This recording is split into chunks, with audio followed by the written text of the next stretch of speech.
And Elliotte Friedman, our Saturday headlines, and Elliotte, Martin St. Louis, we understood from the early part of the afternoon he had to leave the team. Do you know anything, or can you help us? No, we'll just respect the family's privacy there, Ron, but in case you did not hear this earlier, you're not watching Calgary, Montreal, they announced that Martin St. Louis was taking an indefinite leave from the team, and Trevor Letowski is coaching the Canadiens tonight and for the foreseeable future, and we'll just respect the family's privacy and wish them all the best.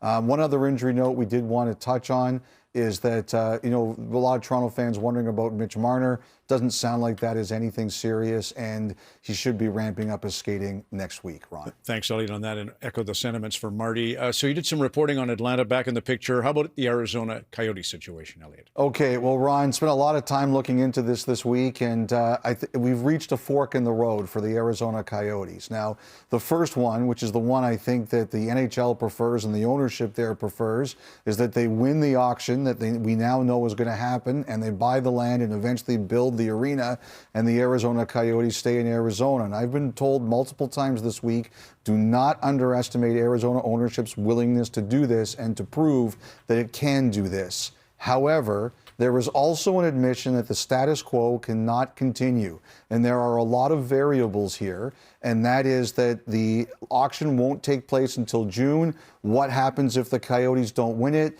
There's a lot of unsure nature about what the timeline would be if they do win it and how long it would take. So as a result of that, especially if the Coyotes don't win the auction, relocation will be on the table. And so there are parallel conversations going on right now.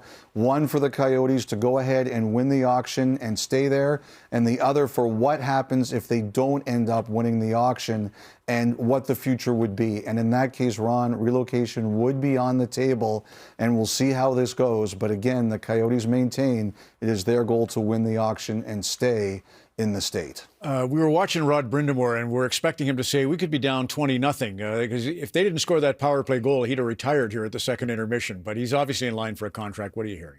Well, we asked him this morning, just said, where do things stand? And he was pretty tight-lipped. He just said he's optimistic. But one of the things I was reminded in looking into this is the last time around, he said he wanted his assistant coaches to be taken care of. And even though he would not talk about that today, I understand that remains one of the issues. He wants his assistant coaches to be taken care of, and that's what he's waiting for before he signs on the dotted line, Ron. Elliotte Friedman, the Saturday headlines.